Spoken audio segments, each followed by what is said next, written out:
It's the story of an American held in a dark Venezuelan prison. Then all of a sudden they all kind of lined up. They pointed their guns at me. And this is the point where I thought, I'm going to die today. I'm Becky Bruce. I spent a year working on Hope in Darkness, which now has more than 2 million downloads. Find it on kslpodcast.com or wherever you listen to podcasts.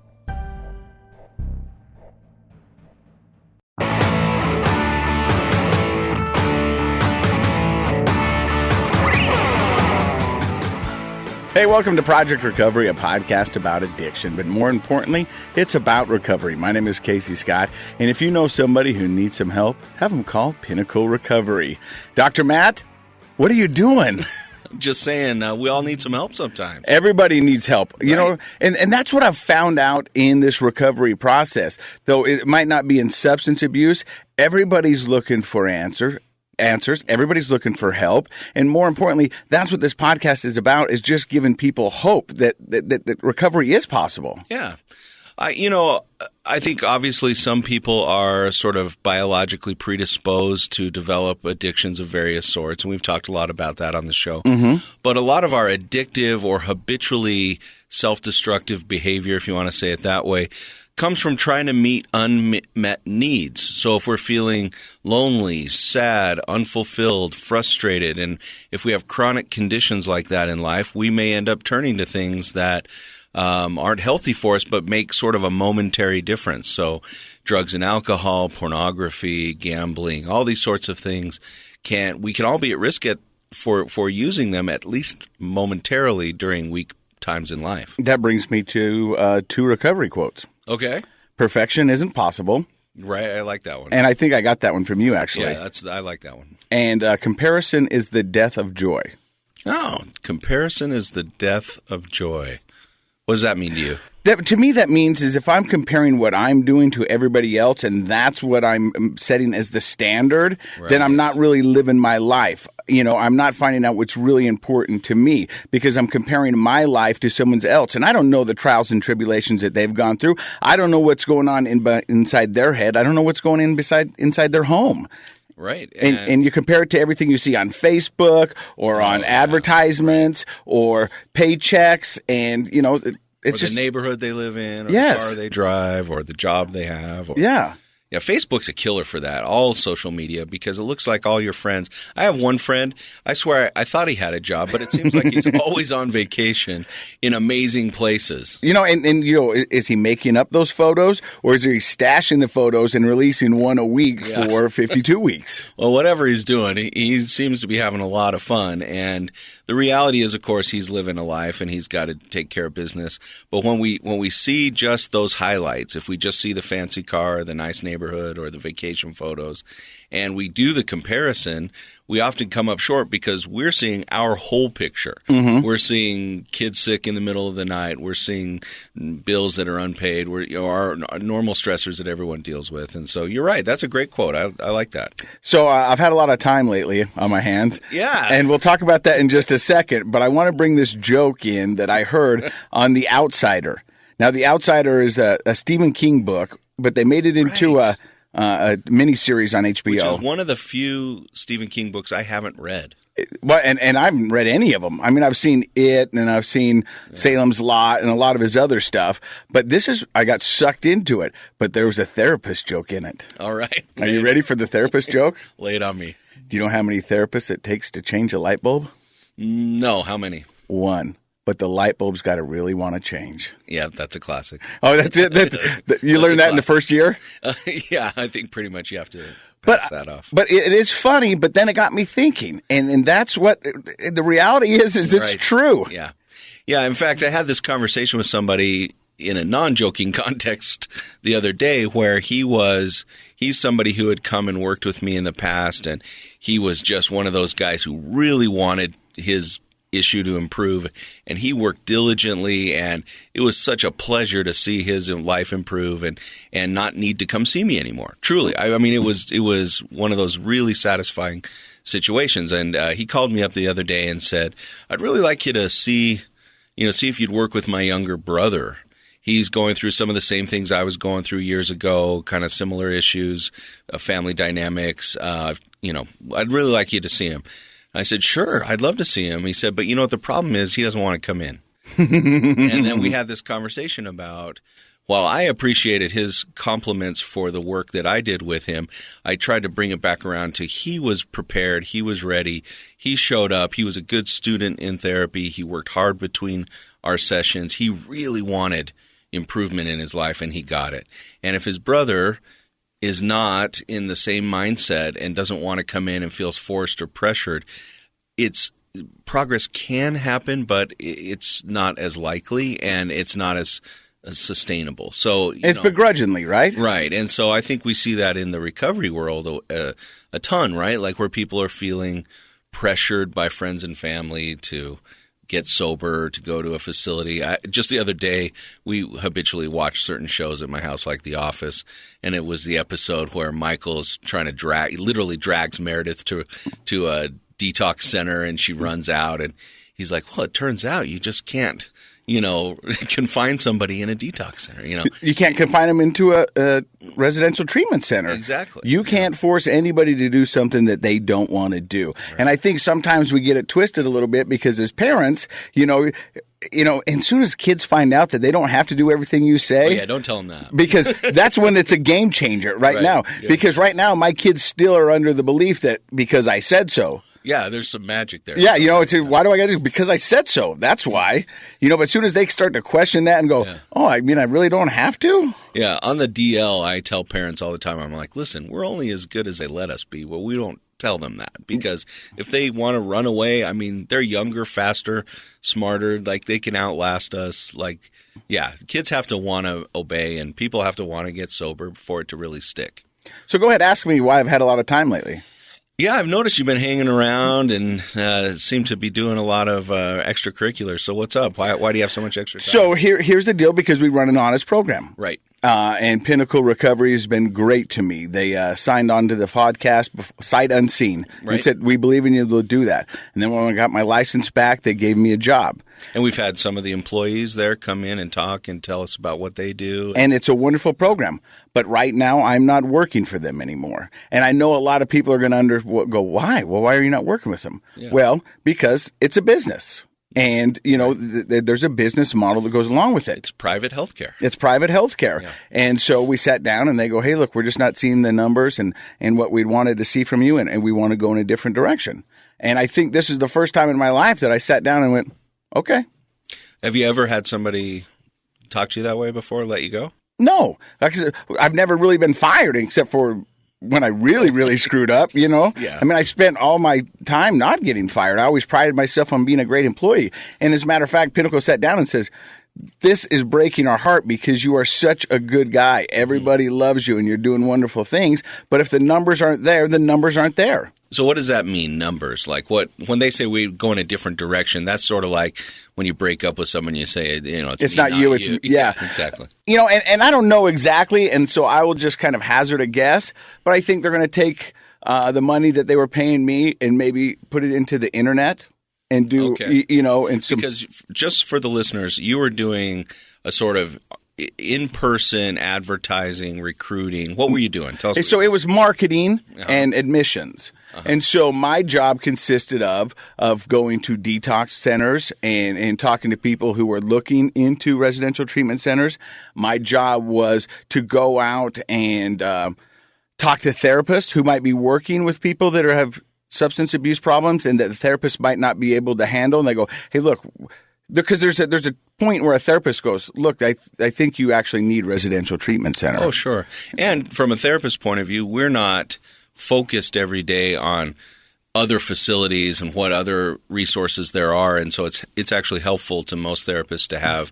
We actually had a person come into our clinic meeting today at the university and tell us about a facility that they're working in conjunction with us. And so it's good for us to know those things. So when you guys come in and advertise its business for you, but it's also helpful for a therapist to know what the options, resources are. And there's a lot that goes into it. And that's why when we talk about somebody who's actually completed a residential treatment center and gone on and had some success with sobriety, that is an accomplishment. That is because there had to be so many things to fall in to make that work. And so there was a lot of stuff that went into that. And another part of my job was answering the phone when people call. And a lot of times people would call in crisis. And so, the first thing I always told everybody is like, hey, okay, here's the deal.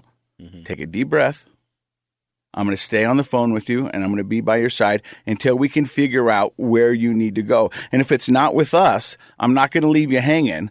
I've got other places that I work closely with. And that was another part of my job, was building a rapport with other residential treatment centers around you, that you could build a team, that you go, hey, look, if we can't take them, you could take them. And I know you guys have got a good program because I've come over, I've toured your house, I've met your therapist, I've talked to some of your clients. And so that's, because, we're Pinnacle Recovery was a 16-bed facility. It's only 16? Only 16 beds. Oh, I didn't know that. Yeah, so that's pretty small. Yeah, it's pretty small. Which has its advantages. Yeah, advantages and disadvantages. Right. Is that, when you've got 16 people in there, you're full. So then what do you do? Right. Because when people call and they want to get into recovery, the last thing you want to do is go, do you think you can wait 2 weeks? Right, exactly. The answer is no. Yeah, some people will. Some people who are organizing their stay at a recovery center will go, okay, yeah, that'll give me 2 weeks to, finalize some stuff at my house, work with, tell my job and do that. But then there's other people that are going in. They need it then. Right now. And so they go, hey, yeah, I got to get in. Well, we can't get you in, so let's get you over here. And that's one of the things that I feel like is a mark of a good residential facility is they won't leave you hanging. They won't try to make you just wait for an opening, but they will work with other residentials in the neighborhood and give you some referrals. And so it is a business. It is a private business, and they want to keep their beds full for that reason. Got to keep the lights on, right? But I do like Pinnacle and other places that are willing to say, hey, we're full. Let me help you find another spot. And Pinnacle's done this, and I know a lot of other residential treatment centers across the Wasatch Front have done this. They'll do what's called scholarshiping. Yep. And scholarshiping means that, hey, look, we're just going to let you come here. Because, we've part cost or or I've seen them where people have stayed and their insurance is run up and they go, hey, listen, I think you could really benefit for 2 more weeks. And they go, well, I don't have 2 more weeks, Can't pay out of pocket. And they go, well, we'll find the money and Because it's silly sometimes when you think about it to do 30 days in there, and the last 2 weeks are the real weeks you could benefit, but you can't stay there because of some reason or another. So it's like watching 75% of a movie and walking out. Insurance runs out. Insurance is maddening, and I want to get somebody in to talk about insurance because it'll be hard to do that without me getting really uppity, but I'll try to control myself because insurance companies. Yes, they're a business too, and they have to be able to pay for their stuff. I get that, of course. But they have so many little loopholes. Once you work in the industry, and I will say this, the worst is people will say something like, oh, I must have really good mental health care because I'm with one of these big carriers, Blue Cross or somebody else. And then these big companies will have carve-outs for mental health and substance abuse to little teeny companies that they don't provide enough resources to. And so they'll do that sort of thing where you get in, you get settled, and then they'll yank the payment. And now the person is out of luck. And then a facility has to figure out, what do we do? Do we provide terrible care and send this person out on the street? Or do we pay for it ourselves? I mean, it's just a mess. But I think this would be a good time for anybody listening to this to go take a look at your insurance. And really dive into it and find out what your benefits are. I can tell you I'm 46, and I've never looked at my insurance. I've always just gone with, I don't want the most expensive and I don't want the cheapest one. I'm going to go with the middle. And I just go with the middle. And, my ex-wife and now my girlfriend, they know how the insurance companies work. They know if they stay on them, they don't have to pay this. Or if they push this through, they can go through this. And they know how to work the system. They're smarter than us. Oh, way smarter than us. But that's the truth. And the fact of the matter is you may have excellent health care for certain issues and then terrible for others. Like, just because you have dental doesn't mean you're not paying 3/4 of those braces for your kids. You really need to look at the details. And one of the places that is always skimped on by insurance companies is mental health, which substance abuse falls generally under that category. Because most of the time when you look at that, if you look at you and I are both guilty of that. Like I'm part of the University of Utah healthcare system, but even I should pay better attention to what healthcare I have. You usually look at the more physical symptoms. How much is a copay for a kid's doctor's visit, or what's my dental like, that sort of thing. But mental health, nobody ever looks at that until they need it. Nobody ever says, I might develop alcoholism, so I wonder what my coverage is for residential. Nobody looks at that, and so therefore insurance companies will provide miserable coverage, if at all, for those sorts of issues. And then you find yourself at a residential facility or an inpatient hospital or a detox center, and you find out what you thought you had, you don't have. So you're right. The best advice is look into that. And if you're a parent with young kids growing up nowadays where drugs and alcohol are very much a part of culture, they've increased, not decreased over the decades, and you should be aware of what are the mental health coverage options. So I think that in this segment on Project Recovery, I want to say thank you to Pinnacle Recovery for everything they've ever done for me. They've been a great sponsor for the show. Great sponsor. They've given me my life back, and I can highly recommend Pinnacle Recovery to anybody who's looking for residential treatment. And they've also got an intensive outpatient program. So thank you to Pinnacle Recovery. Stick around. We're going to come up and get some listener feedback here on Project Recovery.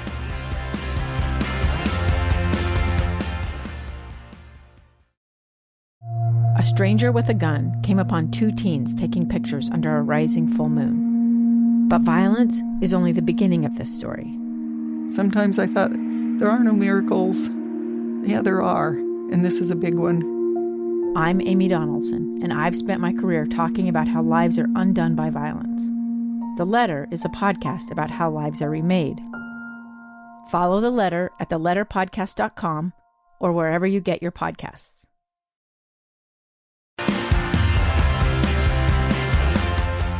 All right, Dr. Matt, we've got this hotline, this voicemail where people can call up, right, and they can leave a voicemail. And so we've actually... Or jokes. Jokes? Yeah. Yeah, I like jokes. If you can top the how many therapists does it take to change a light bulb joke... I bet they can. You think they can? But so here's a voicemail that we received, and I really like this. I'm going to play it for you.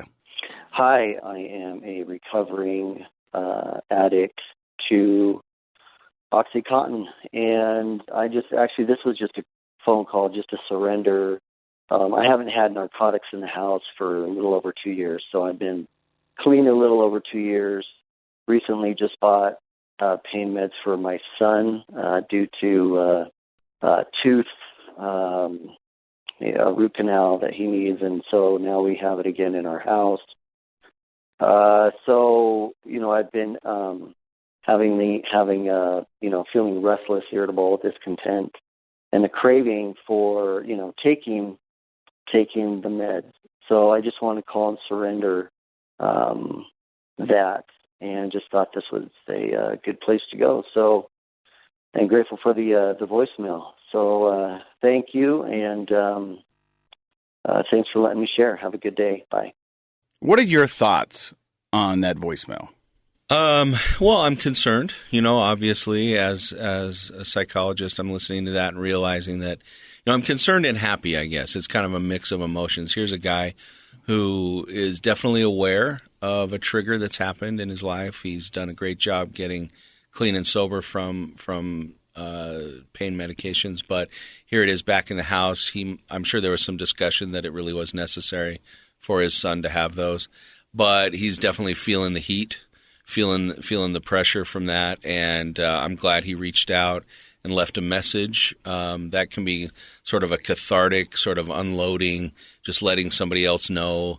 It's a type of accountability is a positive thing in the sense of like letting somebody else know you're struggling, and now they know that you know. And so I'm glad he reached out and felt like our hotline was a good place to do that. I also hope that people understand if you really feel like you need immediate help. He just, I think, wanted to let somebody know, and I think that's great. But if you also feel like you need immediate help, we're not an emergency service. So I just want to clarify that. There's nobody there to respond to a crisis. It is just a voicemail. But I'm glad he felt that would be helpful to him. And see, that's my thoughts too. When I first heard it, I was kind of like surrendering. I mean, I didn't really fully understand what he meant. And I think what I'm gathering through your conversation and listening to the voicemail again is that he was just saying, hey, look, I can see that this is possible. Mm-hmm. And I'm going to say it out loud and I'm going to let other people know. It makes it real. It makes it real because sometimes you can be your own worst enemy inside your head and playing both sides of the conversation and wondering, did I really think that or what's going on? Because I know in my active addiction that, I mean, the conversations, and I've said it on this podcast before, I would sit in my kitchen and I would look in the window and I could see reflection and I would go, Casey, and then I'd play both sides. And this is probably a little bit cuckoo, but I'd play both sides and they go, yeah? And I go, hey, look, we're not going to drink today. And the mirror would look back and go, yeah, we're not going to drink today. And I'd be like, so we both got this? Yeah. Okay, good. And then 3 hours later, I'd be on the back deck with a beer and I'd be like, one of us is a liar. One of us is a liar because I remember both of us being there and we both agreed not to drink today. And here we are with the beer in our hand. As you and Gollum, huh? Yeah. But I mean, but it was something like that. But it wasn't. Because that's really just keeping it to yourself, right? Yeah. And the thing is I remember the first time that I said, my name is Casey Scott, I'm an alcoholic. Oh, that when that's real, that must have. What was that like? So I was up at uni, detoxing, and it was one of the nights, and they go, hey, if you want to come to AA meetings downstairs, and I was like, yeah, sure. And I go there, and I didn't think I was going to say anything. I think I was just going to observe. Yeah. And for some reason, something just made me get up. Sounds like you going into a room and not talking. I know, but I was in, recovery, and I was still hiding, and I wasn't sure what I was going to do. Definitely a low point. So I sat there, and I saw a couple people do that, and for some reason, I was just like, oh, I think I'm going to do this. You wanted to do it. I wanted to. I wanted to get up there, and when I got up there, and I looked out, and I saw everyone's faces, and I said, my name is Casey Scott, and I'm an alcoholic. Well, how'd that make you feel to say that? It felt like a great weight had been lifted off my shoulders. Yeah. That it was finally out. Because although some people suspected, a lot of people accused, I had never admitted it. Not for real. Not for real. I would always try to explain it off or justify it or rationalize it or do whatever I could to get me out of that situation. But this was me standing up in a room full of 200 people and just saying, this is it. Yeah. And it felt like, it was like, I mean, really, I felt, oh, I bet. No, and that's the whole point of that exercise is to give somebody the opportunity to just get that weight off their shoulders, share it with the group, let other people who really can understand how you're doing receive that. And it is. Most people will say that really it is a burden lifted. Right now, because coming up on 19 months of sobriety, and I'm out there currently looking for a new job. And I remember when I first got into recovery, they said the first little bit you'll lead with what's going on, and then towards the end you might not lead with it so much. And I'm starting to understand that a little bit because, although that was my life, and it's still a number one priority in my life is staying sober, but that doesn't define me. So that's what they're talking about in the 12-step rooms right now is a lot of people don't say, I'm Casey and I'm an alcoholic. They say, my name is Casey and I'm in recovery. Because they want you to put emphasis on the positive and not celebrate the negative. And so it's pretty divisive in the recovery world right now. Yeah, I see the argument. Because that's not who I am. It's a part of me. But you know what? I wonder if it's better that you go through the whole process. I think for you, if you had walked in on that first day and said, I'm in recovery, that wouldn't have meant much. No. I think there has to be a point where you cross over into that statement. Mm-hmm. But I think that there is some real cathartic, psychological, and emotional release that you get when you admit to something that you have been holding back, that you probably have a lot of mixed emotions, guilt, shame, embarrassment, confusion, anger about the issue, right? Mm-hmm. Most people resist the idea that they have a problem like drinking and alcohol. They don't want to admit it to themselves. So there's something magical. I felt the magic. Right? I felt the magic. And it's a release, and therefore you kind of have energy to now move forward into recovery. So I wonder what the argument. I wonder if there's any scientific research on, and maybe we can look into that, on that transition. At what point should a person shift from saying I'm an alcoholic to I'm in recovery? I'm an addict to I'm in recovery. If you think about your process, at what point do you feel like that was the right shift for you to make? Well, because we run an honest program, I can just tell you right now that I have been out interviewing for other jobs out there. Yeah. And I'm still new into my recovery, where I start with it. I still start with it because I feel like I just need to get it out there and let them know. Are you in the people you're interviewing with? Yeah, right now. You walk in and say, I'm an alcoholic? Well, the reality is most people know. Yeah. Because of you're a public figure. Right. You know, and they want to know how's it going. So the first little bit of the interview is them kind of like investigating. Figuring out if they can talk to you about it. One, figuring out if they can talk to me about it. Yeah. Two, to see how I'm really doing. Right. You know what I mean? Oh, I'm sure. Yeah. They're thinking of hiring you for a job. They want to know if you're on the wagon or not. Every once in a while, because I'm a hugger. Yes, you are. Every once in a while I'll get a hug and I'll hear this. And I'll go, and I want to go, are you sniffing for alcohol? You know what I mean? But I've heard that a couple of times. That's awesome. You know, maybe it's your cologne, man. Maybe it is. You're probably right. It's the booze. They're trying to smell booze. But so we're going to talk about this in the second part, because I'm trying now to figure out where I want my life to go. Right, and that's kind of what's going on here. And so we've also got some more listener feedback. We'll get to that. You're listening to Project Recovery, a podcast about addiction. Stick around for part 2.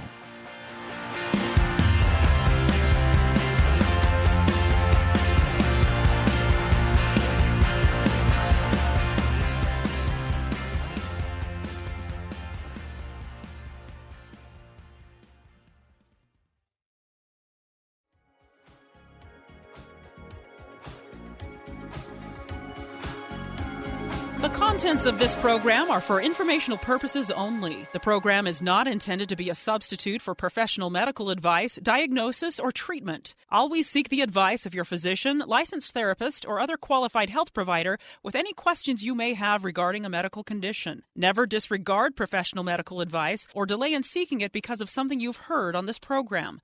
KSL does not recommend or endorse any specific tests, physicians, products, procedures, opinions, or other information that may be mentioned on the program. Reliance on any information provided on the program is solely at your own risk.